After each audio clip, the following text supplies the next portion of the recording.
Perancis terletak di barat laut Eropa.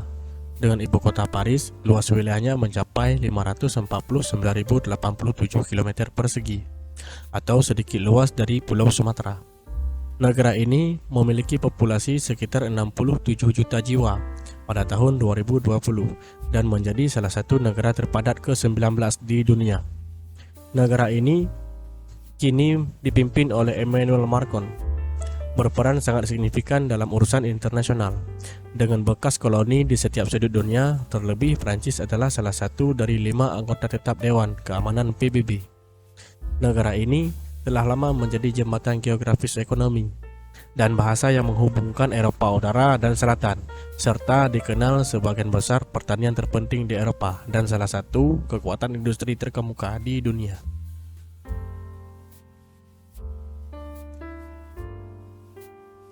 Berikut beberapa fakta menarik tentang negara Prancis. 1. Sistem pemerintahan.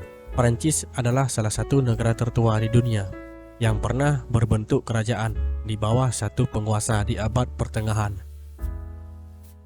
Saat ini, otoritas pusat berada di tangan negara, meskipun sejumlah otonomi diberikan kepada pemerintahan daerah dalam beberapa dekade terakhir. Orang Prancis memandang negara sebagai penjaga utama kebebasan, dan negara pada gilirannya menyediakan program fasilitas yang murah hati bagi warganya, mulai dari pendidikan gratis hingga perawatan kesehatan dan rencana pensiun. Meski begitu, kecenderungan sentralis ini sering bertentangan dengan jati diri kuno bangsa Prancis, yaitu desakan supremasi individu. 2. Budaya.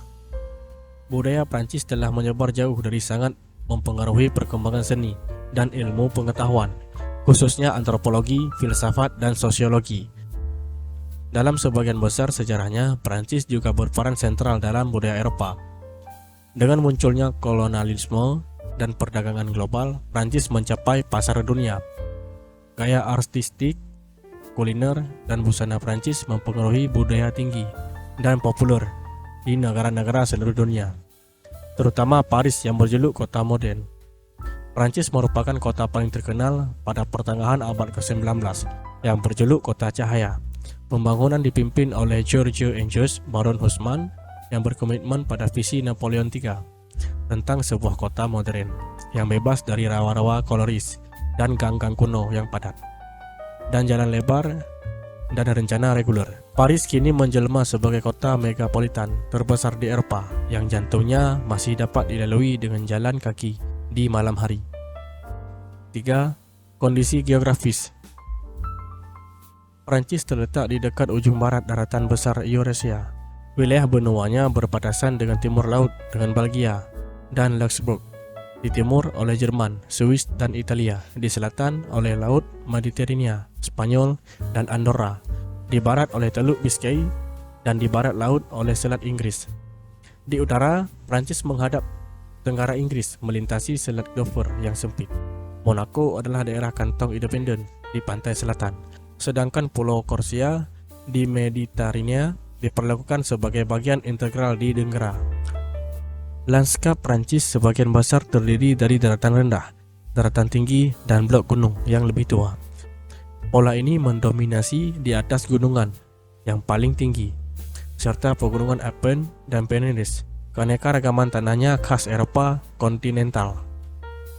3 wilayah geologi utama dapat dibedakan dalam sisa-sisa kerangka pegunungan kuno yang membentuk dataran utara dan barat, sementara pegunungan lipatan muda yang lebih tinggi berada di selatan dan tenggara, termasuk Alpen dan Pyrenees, dengan daratan sempit yang menyertainya.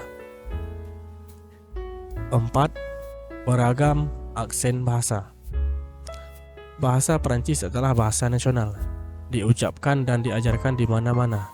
Namun, aksen dan dialek tersebut tersebar luas ke pedesaan, dan banyak orang cenderung melestarikan kebiasaan linguistik daerah mereka, baik melalui tradisi atau melalui pengembalian sukarela dan disengaja ke dialek daerah tertentu.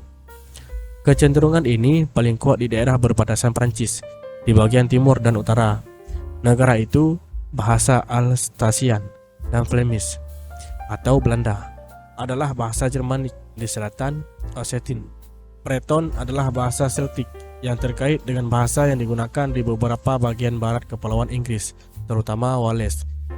Dan Basku adalah bahasa yang teroralisasi. Setelah pengenalan pendidikan dasar universal selama Republik Ketiga pada tahun 1872, penggunaan bahasa daerah sangat ditekan demi kepentingan persatuan nasional, dan murid yang menggunakannya dihukum. Sebagai reaksi atas meningkatnya sentimen regional, bahasa-bahasa ini telah diperkenalkan di sejumlah sekolah dan universitas, terutama karena beberapa di antaranya seperti Occitan, Basku, dan Breton telah mempertahankan tradisi sastra. Imigrasi baru-baru ini telah memperkenalkan berbagai bahasa non-Eropa, terutama bahasa Arab. 5. Pertanian. Iklim Prancis umumnya menguntungkan untuk budidaya. Sebagian besar wilayah Prancis terletak di bagian selatan zona beriklim sedang, meskipun zona subtropis meliputi pinggiran selatannya. Curah hujan berlimpah di sebagian besar Prancis, jadi pasokan air umumnya tidak menjadi masalah. Pasokan ikan yang cukup di Samudra Atlantik dan Laut Mediterania menyediakan sumber daya tambahan. Sementara wilayah daratan Prancis yang luas lebih dari separuhnya adalah lahan pertanian atau pengembangan, dan seperempatnya lagi hutan. Relief dan tanah bervariasi di negeri ini, serta zona iklim yang kontras semakin meningkat potensi ini. Namun Prancis adalah negara pertanian terkemuka di Eropa, menyumbang lebih dari 1/5 dari total nilai output, dan bertanggung jawab atas lebih dari 1/3 produksi minyak sayur, sereal, dan anggur. Prancis juga merupakan pengekspor komoditas pertanian utama di dunia, dan sekitar 1/8 dari total nilai ekspor negara yang terlihat terkait dengan pertanian dan produksi makanan dan minuman adalah milik Prancis. Prancis memiliki area pertanian yang dapat digunakan seluas 74 juta hektar. Lebih dari 3/4-nya digunakan untuk pertanian yang subur. 6. Ekonomi Prancis. Prancis adalah salah satu kekuatan ekonomi utama dunia, sejajar dengan negara-negara seperti Amerika Serikat, Jepang, Jerman, Italia, dan Inggris. Posisi keuangannya mencerminkan periode pertumbuhan yang belum pernah terjadi sebelumnya, yang berlangsung selama sebagian besar periode pasca perang hingga pertengahan 1970-an. Antara 1960-an sampai dengan 1973, peningkatan produk domestik bruto (PDB) rata-rata hampir 6% setiap tahun. Sebagai buntut dari krisis minyak pada tahun 1970-an, tingkat pertumbuhan cukup moderat dan pengangguran meningkat secara substansial. Pada akhir tahun 1980-an, ekspansi yang kuat kembali terlihat. Tren ini berlanjut, meskipun pada tingkat yang lebih rendah, hingga abad ke-21.